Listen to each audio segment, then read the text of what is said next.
Quando alguém reclama, mas Lula não pode aumentar o salário mínimo porque é inflacionário. Que desgraça que aumentar o mínimo é inflacionário. Um cara pode ganhar 360 mil reais por mês, não é inflacionário. Outro pode ganhar 55 milhões, não é inflacionário. Outro pode pagar, como a Petrobras pagou, 45 bilhões de dividendos sem pagar nenhum centavo de imposto de renda, não é inflacionário. Agora vem o cara do Banco Central e fala, não pode aumentar o salário mínimo e esse negócio de pleno emprego pode causar inflação. Eu fico pensando, aonde é que essas pessoas estudaram? Qual foi a formação que essas pessoas tiveram? Em que Deus essas pessoas acreditam? Será que é verdade que eles acreditam em Deus? Porque não é possível que alguém que seja cristão seja tão insensato, seja tão desumano, pense tanto só em si.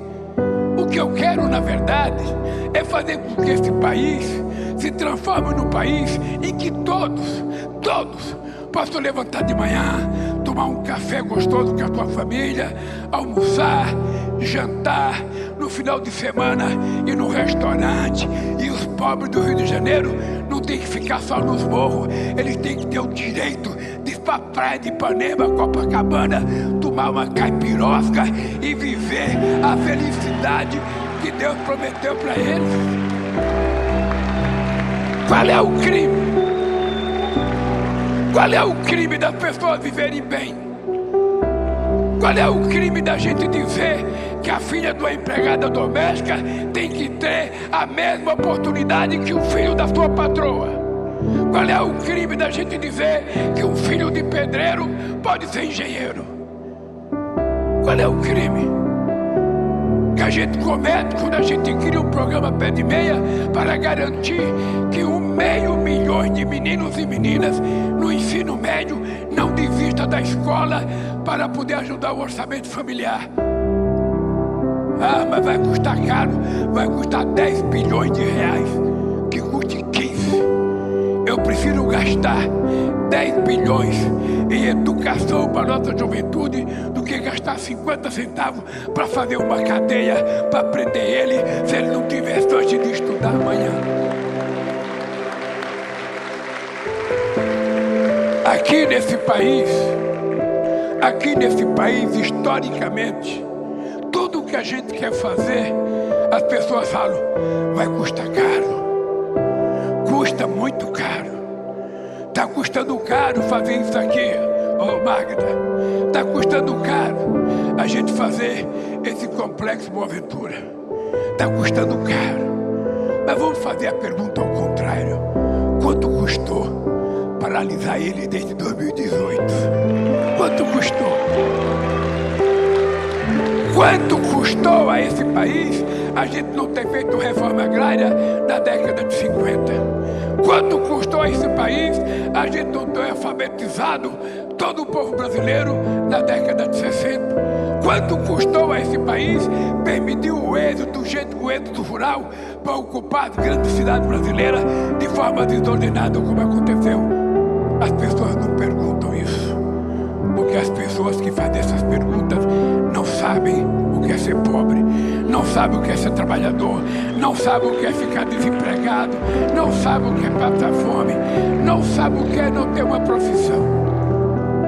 E eu sou uma pessoa de muita sorte. Se eu contar para vocês a quantidade de sorte que eu tive na vida, vocês não vão acreditar.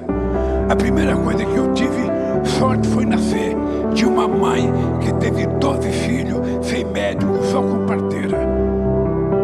A segunda sorte que eu tive, Magda, foi não morrer de fome até completar 5 anos de idade, porque aonde eu nasci, as crianças morrem logo.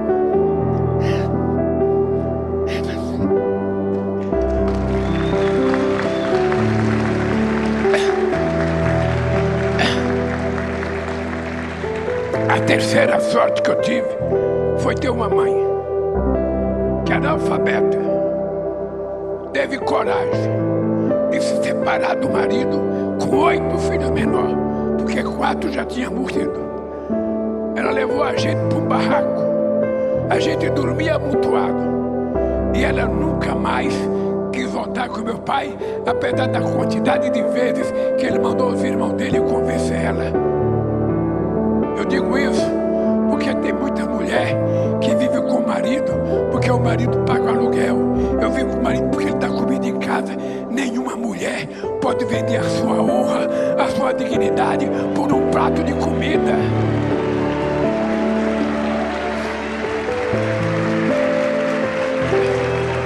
É por isso que eu tenho obsessão pela educação, porque a educação dá a independência que nós precisamos.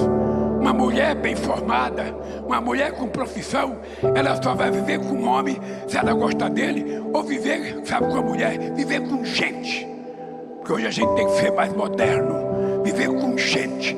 Mas uma mulher só pode superar um parceiro se ele trata ela bem, se ele respeitar ela, se ele quiser gritar, ficar sentado no sofá, me dá uma cerveja, traz a minha cueca, me traz uma toalha. É melhor ela mandar ele procurar outra e cuidar da vida, que ela vai viver muito melhor e com muito mais dignidade. Eu tive sorte quando eu aprendi uma profissão de torneiro mecânico e arrumei emprego para ganhar mais do que o salário mínimo. Eu tive sorte de ser o primeiro filho da minha mãe a ter uma televisão.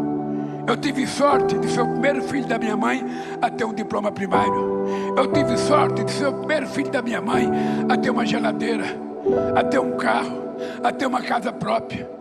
Eu tive sorte de ser presidente do sindicato importante, que é os metalúrgicos do ABC. E por conta disso, eu tive sorte de trabalhar com uma classe trabalhadora consciente, que me ajudou a compreender que eu precisava criar um partido político, porque as leis que a gente quer que seja aprovada não serão pelos nossos adversários dentro do Congresso Nacional. E eu tive sorte quando vocês tiveram a coragem e a consciência de colocar um cidadão só com diploma primário para ser presidente da República desse país. E eu precisava mostrar à elite brasileira que o metalúrgico, peão de fábrica, que já passou fome, que já teve sua casa com 1,5 metro de água, que já saiu correndo para tirar rato, barata de dentro da sua casa.